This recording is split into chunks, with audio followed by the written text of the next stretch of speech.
Not everyone wandering the cold streets is alone. Some are just holding on to the only thing they have left. Frank Dawson had become a familiar figure along the east side of Portland. He sat every day against the same weather-beaten brick wall, where the dim yellow glow of streetlights spilled over his thin shoulders. His white hair was tangled, his jacket threadbare, and his shoes so worn you could see the outline of his toes. To most people rushing by, he looked like another forgotten soul, swallowed by the city. But anyone who walked that street long enough noticed one thing. Frank was never truly alone. Curled in his arms, always, was a small dog named Buddy. 2 years earlier, Buddy had no name. No one had ever called to him with a gentle voice, and no pair of arms had ever shielded him from the freezing rain. Frank found him in terrible shape, his golden white fur matted with dirt, his body trembling uncontrollably, and his front right paw missing everything but two fragile toes. It was a brutal winter night. Frank had nothing but a thin blanket and a few coins, but he couldn't bring himself to walk past a creature so broken. He knelt down, placed a cracked, calloused hand on the dog's head, and expected it to flinch or run, but the dog didn't. Instead, it looked up at him with clouded, frightened eyes that seemed to plead for one more chance to live. Frank lifted him gently, wrapped him in his blanket, and held him close. In that moment, two beings, abandoned by the world, found each other. Frank named him Buddy because Buddy meant friend, and that was something Frank hadn't had in a long time. From that night on, Buddy never left his side. They shared everything: the half sandwiches strangers gave them, the shelter of store awnings during the rain, and the soft sound of snow falling on sleepless nights. But more than anything, Buddy gave Frank a reason to wake up every morning. Frank would open his eyes to see Buddy lying against him, breathing softly, watching him with those loyal brown eyes that said, "I'm here, we're okay." Though Frank lived with almost nothing, he treated Buddy like family. He saved the best part of every meal for him, made sure Buddy slept in his arms instead of on the cold pavement, and whispered to him at night as though the dog could understand every word. And maybe Buddy did. Whenever someone tossed a few dollars into Frank's cup, Buddy wagged his tail as if saying thank you. To everyone else, Frank was just another homeless man on the corner. But to Buddy, he was home, the only person who had ever chosen to rescue him instead of abandoning him. And in the harshness of those 2 long years, their bond became something unbreakable, something priceless. It was the one thing neither of them could ever afford to lose. For almost 2 years, Frank and Buddy had slipped into an unspoken routine, a fragile peace in an unforgiving world. They were a pair people recognized but rarely approached: one old man, one limping dog, 2 lives bound tightly together by necessity and love. But routines have a way of being shattered when fate decides to intervene. And fate came in the form of Evelyn Blackwood. It was a crisp autumn morning when the sound of heels striking pavement echoed sharply across the nearly empty sidewalk. Frank didn't look up at first. People like Evelyn rarely had business with people like him. But Buddy lifted his head, ears twitching. A low whine came from his chest, and his body stiffened. Frank gently stroked the dog's back. "Easy, boy. It's just someone passing by." But this woman wasn't passing by. She stopped directly in front of them. Evelyn Blackwood, with her perfectly sculpted hair, tailored coat worth more than everything Frank owned in his entire lifetime, and an expression that radiated entitlement, stared down at the pair with a mixture of disbelief and triumph. In her manicured hand, she held her phone, its screen lit up, as though she had just received some startling revelation. She crouched down not to meet Frank's eyes, but to get a closer look at Buddy. "No, it can't be," she breathed, studying the markings on the dog's coat. Then she saw his paw, 2 toes, curled slightly inward. Her breath caught. Her eyes widened with recognition and greed. Buddy started trembling violently. His body pressed against Frank's chest, as if trying to sink inside him. His tail tucked firmly between his legs. Frank felt the change immediately. "Ma'am, you're scaring him," he said quietly. "Oh, please," Evelyn snapped, standing up straight. "You think I'm going to be intimidated by some filthy vagrant clutching a stolen dog?" Frank blinked in confusion. Stolen? Buddy whimpered louder. Evelyn folded her arms and spoke as if delivering a courtroom argument. That dog is mine. I owned him 2 years ago. He broke one of my antiques, a Ming Dynasty vase, worth more than your entire existence. She flicked her wrist dismissively. So yes, I punished him. And yes, I got rid of him. But that doesn't change the fact that he belongs to me. Frank stared at her, stunned. You dumped him? Like trash? I relocated him, she corrected, annoyed. Far away. I didn't expect him to survive. But dogs are resilient. They eat garbage. They live on instinct. Buddy pressed closer, trembling uncontrollably now.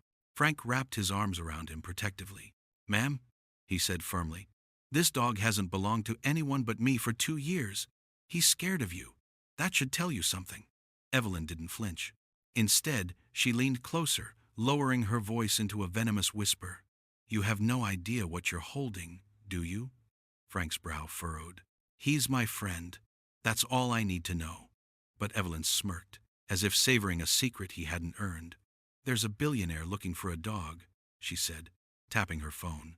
And he's offering $1 million. $1 million for a dog with white and gold fur and a front right paw with exactly 2 toes. Her eyes glittered like cold steel. My dog. Frank felt the world tilt slightly. He had heard rumors of wealthy eccentrics offering huge sums for strange things, but a dog? It sounded absurd. But not to Evelyn. She continued. The reward went public 2 months ago, and the moment I saw the description, I knew it had to be him. I just didn't realize he was still alive until now. Buddy whimpered again and placed his head under Frank's arm, hiding.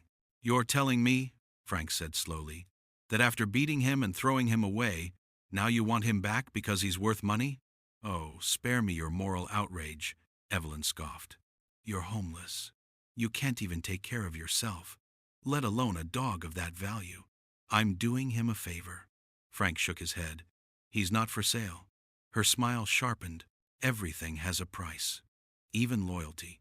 She paused, giving him a look dripping with superiority. But don't worry, you're not smart enough to understand these things. Buddy growled softly, and Evelyn took a startled step back. Frank tightened his hold. I understand more than you think. Evelyn's expression twisted with anger. She wasn't used to being refused, especially not by someone she considered beneath her. Listen carefully, she said, her tone dropping into something cold. Dangerous. I'm taking my dog. Now. Frank rose slowly to his feet, keeping Buddy in his arms. He wasn't a strong man anymore. He wasn't fast, but he had survived losses most people couldn't imagine. And he wasn't about to let anyone take the only soul that had stayed by his side. You're not taking him, he said firmly. Evelyn laughed, an ugly, mocking sound, and something dark flashed in her eyes. We'll see about that. She stepped closer, and Buddy's shaking intensified. Frank backed up instinctively, heart pounding. He could feel a storm building, a confrontation he wasn't prepared for, but one he refused to run from. He didn't know that Evelyn's arrival would be the spark that set off a chain of events bigger than anything he'd ever experienced. He didn't know that the next minutes would change his life and Buddy's forever. But he could feel danger closing in, and it was only the beginning. Frank didn't realize how quickly things could spiral, not until Evelyn took a decisive step forward, her heels scraping sharply against the concrete. Buddy whimpered, burying his face deeper into Frank's coat, as if trying to disappear into him. I'm warning you, Frank said, voice shaking but steady. Leave us alone. Evelyn's lips curled into a cruel smirk. Or what? You'll call for help? She gestured around dramatically. Look at this place. No one cares. She wasn't wrong. The street was quiet, and the few morning pedestrians hurried past, eager to avoid conflict. People often looked away when pain didn't belong to them. But one man, just one, stood across the street, watching. His phone hovered in his hand, recording, though neither Frank nor Evelyn noticed him yet. Evelyn stepped closer, her perfume thick and suffocating. Hand him over, she hissed. Frank shook his head. He's my dog. He stays with me. That was when she snapped. Her arm shot forward with surprising speed as she tried to yank Buddy away. Frank twisted his body, turning to shield the dog, but Evelyn's nails scraped across his knuckles. Buddy let out a sharp, terrified yelp. "Stop!" Frank cried. "You're hurting him!" "Hurting him?" Evelyn barked out a laugh. "Please, this animal's lucky to be worth anything at all." She lunged again. Frank stumbled back, his old bones protesting as he held Buddy tightly. "Lady, please don't do this." But Evelyn wasn't listening. Her obsession with the $1 million reward had swallowed every trace of reason. Her face flushed, jaw clenched, eyes wide with a kind of manic determination. And then she did it. She grabbed Buddy by the scruff of his neck and ripped him out of Frank's arms. Buddy screamed a heartbreaking, high-pitched cry that echoed down the street. Frank lost his balance and fell to his knees, reaching desperately. "No, Buddy," he yelled. Evelyn clutched the dog against her side like a stolen purse. Buddy thrashed violently, trying to break free. His paws scraped against her expensive coat, leaving faint claw marks. "You belong to me," she shrieked. Frank forced himself up, grabbing her sleeve. "Let him go! Please stop!" Her response was instantaneous and vicious. She swung her leg back and kicked Frank across the face. His head snapped to the side, and he collapsed against the pavement. Pain exploded through his jaw and cheek. His vision blurred, a metallic taste coating his tongue. Buddy shrieked again, a wounded sound that didn't seem to come from a dog, but from something deeply, painfully alive. Across the street, the man with the phone gasped. "Holy, she just kicked him!" He kept recording. Evelyn dragged Buddy away, ignoring his frantic cries. "Shut up!" she snapped at the dog. $1 million. That's what you're worth. You owe me." Frank tried to stand, but his limbs trembled uncontrollably. He pushed himself up using the wall, blood trickling from a cut above his eyebrow. "Buddy, Buddy." He took one step, then another. But the world spun. "Give him back," Frank begged weakly, nearly collapsing again. Buddy twisted sharply, teeth sinking into the sleeve of Evelyn's coat. She screamed, not in pain, but in outrage. "You filthy mutt!" she shrieked. She yanked hard, shaking him violently by the scruff. Buddy's small body dangled helplessly. Across the street, the witness shouted, "Hey! Stop! You can't do that!" Evelyn threw him a glare dripping with venom. "Mind your business!" But he didn't. He crossed the street, phone still recording. Frank stumbled forward, arms outstretched. "Buddy, come here, boy, Buddy." Buddy's trembling intensified. He recognized that voice. That voice meant safety, home, everything Evelyn had never provided. He let out a desperate cry, and Evelyn lost patience. "Enough!" She jerked Buddy away and started marching down the sidewalk. The witness yelled, "I'm calling the police right now." "Oh, go ahead," she snapped. "They won't believe a word from homeless trash or internet idiots." But the witness kept following and recording. Frank's heart pounded wildly. Every beat, a surge of fear. He forced himself into a slow jog, his body screaming in protest. "Buddy, please." Buddy scratched and clawed, struggling to slip out of Evelyn's grip. His hind legs kicked wildly, his body contorting. He let out another wail, this one raw, ragged, pleading. That sound broke something in Frank. He lunged. Evelyn spun, eyes wide but not with fear, with fury. "Stay away from me!" She shoved Frank with all her strength. The old man fell backward, hitting the pavement so hard the wind was knocked out of him. Buddy screamed again, reaching toward Frank with one trembling paw. For a moment, everything froze. Frank on the ground, blood on his face. Buddy crying out for help. Evelyn gripping him so tightly his fur was being pulled, the witness recording every second. Cars slowed. A few others stopped. A small crowd began forming. Evelyn finally realized she was no longer invisible. Her expression tensed, but instead of backing down, she doubled down. "I am taking my dog," she declared loudly, as if volume equaled righteousness. "This man stole him. I'm just reclaiming what's mine." "No, ma'am," the witness shot back. "You assaulted him. And you're hurting that dog. I've got it all on video." "Shut up," she snapped. "You don't know anything." She pulled Buddy close and bolted toward her car parked half a block away. Buddy kicked, twisted, and cried the whole way. Frank tried again to rise, but his legs buckled. Hands from the growing crowd helped him up. "Sir, are you all right?" She took Buddy. "My Buddy," he whispered, voice breaking. Across the street, Evelyn shoved the screaming dog into the back seat of her luxury SUV. Buddy clawed at the window, his cries muffled but still agonizing. Evelyn slammed the door, started the engine, and tore down the street. Buddy's final scream, before the car disappeared, broke Frank's heart clean in half. He collapsed onto the sidewalk, sobbing, clutching the air where Buddy had been. The witness knelt beside him, voice shaking with outrage and sympathy. "Don't worry, sir. I filmed everything.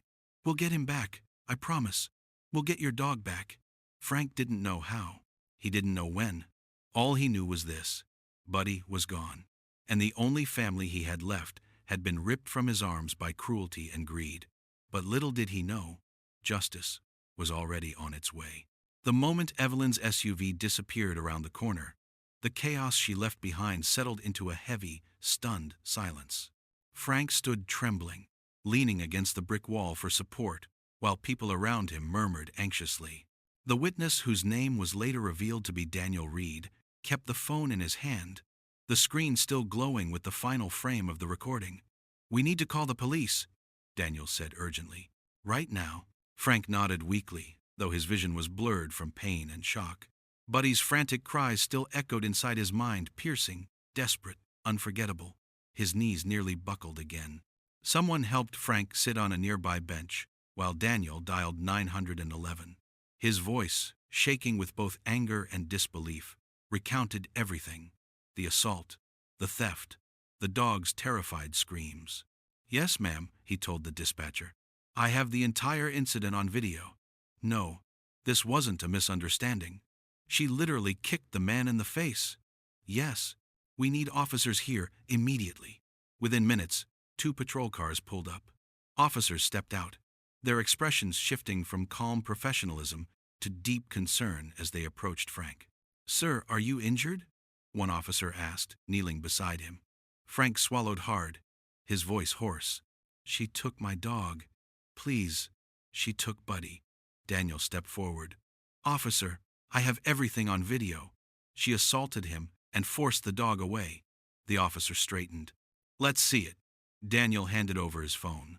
The officers watched the footage in tense silence. Evelyn's shove, her kick, her violent grip on Buddy, none of it could be misinterpreted. The cruelty was blatant, the motive almost palpable. "This is assault," the second officer said firmly, "and theft, and potentially animal abuse." Frank's breath caught at the last part. "Animal? Abuse?" The officer nodded. "The way she handled the dog, this is beyond force. It's cruelty." They helped Frank into the back of the cruiser to take him to the station for an official statement. Daniel insisted on riding behind in his own car so he could turn in the footage as evidence. At the station, Frank sat under bright fluorescent lights, feeling the cold steel of reality settle into his bones. He had been homeless for years, and institutions were places that typically overlooked him, ignored him, or pushed him aside. But not this time. This time, every officer treated him with a level of seriousness that surprised him. One detective, a calm, middle-aged woman named Detective Laura Myers, sat across from him. Her voice was gentle but firm. "Mr. Dawson, can you tell me everything you know about the woman who took your dog?" Frank recounted the story as best he could: her name, her appearance, her obsession with the $1,000,000 rumor, Buddy's terror. He explained how Buddy had been with him for 2 years and how the dog had saved him in ways he couldn't even fully express. Detective Myers took notes carefully, then folded her hands. "Mr. Dawson, according to the witness video, she called the dog hers. Did you know anything about his past?" Frank shook his head. "I just found him one night, injured, starving, scared. I didn't know anything else." The detective nodded thoughtfully. "Well, the way she spoke suggests she abandoned him intentionally. And if that's the case, she forfeited any legal claim the moment she dumped him. Frank felt something warm spark in his chest. Hope. Small but fierce. Detective Myers continued, "We'll find her, and we'll get your dog back." Meanwhile, across town, Evelyn was pacing inside her marble-tiled mansion. She had locked Buddy in a spare bathroom, irritated by the constant, desperate scratching at the door. "Stop that noise!" she yelled, though the dog inside only whimpered louder. She dialed a number with shaking fingers, the number linked to the billionaire offering the reward. Her voice trembled with anticipation as the line rang. This was it. She was about to turn her discarded pet into $1 million prize. But fate had other plans. By the time detectives arrived at Evelyn's mansion that evening, an arrest warrant in hand, Buddy had clawed and bitten at the bathroom door until his paws were raw. He cried and cried, unable to stop, traumatized by the sudden return of the monster he believed he had escaped forever. Detective Myers and 2 officers knocked sharply. "Police! Miss Blackwood, open the door!" Inside, Evelyn froze. Buddy's cries pierced through the hallway. One officer exchanged a grim look with the detective. "That's enough to justify entering." When Evelyn finally opened the door, face flushed, voice defensive, the detective stepped inside with authority. "What is the meaning of this?" she demanded, arms crossed. "Miss Blackwood," Detective Myers said, "you are under arrest for assault, theft, and animal cruelty." Evelyn scoffed. "Animal cruelty? Don't be ridiculous. That dog is mine." The detective lifted her chin slightly. "You forfeited ownership when you abandoned him in a bag on the side of the road." For the first time, Evelyn's confidence faltered. "You? You can't prove that." "Yes, we can," the detective replied calmly. "We traced veterinary records under your name. The dog's microchip led directly to you, and your neighbor remembered seeing you beat the dog before he disappeared." Evelyn's face drained of color. She was handcuffed before she could speak another word. While officers escorted her outside, Detective Myers approached the bathroom door, speaking softly. "Buddy, it's okay. We're here to help." Buddy whimpered, at the sound of a gentle tone, something he hadn't heard since leaving Frank's arms. The detective opened the door slowly. Buddy stood there, trembling from head to tail, his fur streaked with dust, his eyes red from crying. His tiny body flinched at the sight of the uniform, expecting more pain. But the detective knelt and extended her hand softly. "You're safe now." Buddy hesitated. Then he stepped forward. Hours later, long after Evelyn had been taken into custody and booked into the county jail, Detective Myers returned to the station carrying Buddy in her arms. Frank sat in the waiting room, hands clasped tightly, the fear of hope weighing heavily on him. When he saw her silhouette through the glass door, Buddy nestled against her chest, his breath caught. "Buddy?" he whispered. Detective Myers opened the door. Buddy's ears shot up. Then he leaped. The dog's small body collided with Frank's chest, and the old man crumpled around him, tears flooding down his face. Buddy whimpered softly, licking Frank's jaw, pressing his head under the man's chin like he always did when seeking comfort. But this time, he wasn't seeking it. He was giving it. Detective Myers wiped her eyes discreetly before speaking. "Mr. Dawson, Buddy is legally yours now, permanently. The Animal Rescue Unit has signed the paperwork. He's going home with you." Frank brought Buddy closer, burying his face in the dog's soft fur. "Home," he whispered. "Yeah, boy, we're going home." But as beautiful as the reunion was, the world wasn't done changing their lives. Not by a long shot. Frank didn't sleep that night, not because he was in pain, or because the station lights were too bright, but because Buddy refused to leave his arms for even a second. The little dog curled against him, trembling occasionally, letting out soft whines that sounded like leftover fear dissolving into relief. Frank stroked his head again and again, whispering, "It's okay now, Buddy. You're safe." Detective Myers eventually returned with a warm blanket and 2 cups of hot soup. She handed one to Frank, then crouched and gently offered the other cup filled with softened dog food to Buddy. Buddy sniffed it tentatively before eating, never taking his eyes off Frank. "You two really saved each other, Didn't you? The detective said quietly. Frank's eyes welled again. He's all I've got. And you're all he trusts, she replied. By morning, the entire incident had gone viral. Daniel posted the video with a caption, "Homeless man assaulted, dog stolen for money, please share." Millions did. News stations reached out. Animal rights groups mobilized. Protesters gathered outside the county jail demanding harsh punishment for Evelyn. She had become the symbol of everything America despised: cruelty, greed, privilege, without accountability. By noon, reporters swarmed the police station. When Detective Myers stepped outside to address the media, flashbulbs exploded like fireworks. Is the dog safe? What charges is she facing? Will the man get his dog back? Detective Myers held up a hand. Buddy is safe. He is with Mr. Frank Dawson, where he legally belongs. Miss Evelyn Blackwood has been charged with felony assault, felony animal cruelty, and attempted theft. The investigation is ongoing. Cheers erupted from the crowd of animal advocates gathered outside. Inside, Frank sat beside Buddy, overwhelmed by noise, attention, and emotion. He wasn't used to being noticed. For years, he'd been passed over like a ghost. But now people were asking about him, worrying about him, thanking him for protecting Buddy. He didn't understand why. To him, loving Buddy wasn't heroic. It was the only thing that made sense. Later that day, Frank and Buddy were escorted to a small conference room. A woman waited inside, a representative from the Portland Humane Rescue Foundation, a respected nonprofit. Her smile was warm and genuine as she knelt to greet Buddy. "Hi, sweetheart. You've been so brave." Buddy wagged his tail lightly, but his eyes flicked back to Frank to make sure he was still there. The woman turned to Frank. "Mr. Dawson, my name is Rachel Harmon. We've been following your story closely. First, I want to say you didn't just save Buddy.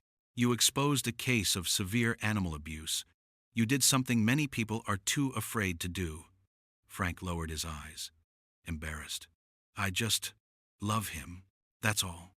"And that," Rachel said softly, "is exactly why we're here."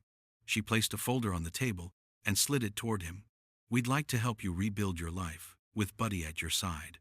That includes temporary housing, food assistance, veterinary care, and a small monthly allowance while we help you get back on your feet." Frank blinked, stunned. "Housing? For us?" Rachel smiled. "You two are family. We don't separate family." Buddy pressed his nose into Frank's lap as if approving. A few hours later, as Frank stepped out of the police station holding Buddy in his arms, reporters lined the walkway. Microphones stretched forward. Cameras flashed. "Mr. Dawson, how does it feel to have Buddy back? What would you say to the woman who tried to steal him? What do you want people to know?" Frank stopped. His grip on Buddy tightened. He was no public speaker, no politician or celebrity with prepared statements, but he looked into the sea of faces and spoke from the simplest, truest place inside him. "I just want people to remember," he began softly, "that love doesn't come from money or fancy houses or the stuff you own. It comes from loyalty, from staying by someone even when they've got nothing." Buddy licked his chin. "And this little guy," Frank continued, voice cracking, "he stayed by me when the whole world walked past. I'd lose everything all over again before I ever gave him up." The crowd fell silent, moved. Then applause erupted. Not polite, clapping, real, heartfelt applause that echoed down the street. Frank felt his chest warm in a way he hadn't felt in decades. He wasn't invisible anymore. Not because of pity, but because of the bond he had fought to protect. That evening, Rachel drove Frank and Buddy to their new temporary housing, a clean room in a pet-friendly transitional shelter partnered with her organization. It wasn't luxury. It wasn't glamorous, but it was warm, safe, and theirs. Buddy sniffed the blankets, the corners, the floor. Then he trotted back to Frank's feet, tail wagging softly. Frank knelt, cupping the dog's face. "Well, Buddy, looks like we finally got a real bed." Buddy nuzzled his hand in agreement. Over the next week, the story continued to dominate headlines. News anchors called Frank and Buddy the inseparable duo. Schools used their story to teach compassion. Donations poured into the Humane Rescue Foundation in their name. Evelyn's trial proceeded swiftly. Witnesses testified. The veterinarian confirmed the past abuse. Neighbors recounted the awful night she stuffed Buddy into a bag and drove him miles away. Her arrogant denial fell apart under the weight of evidence.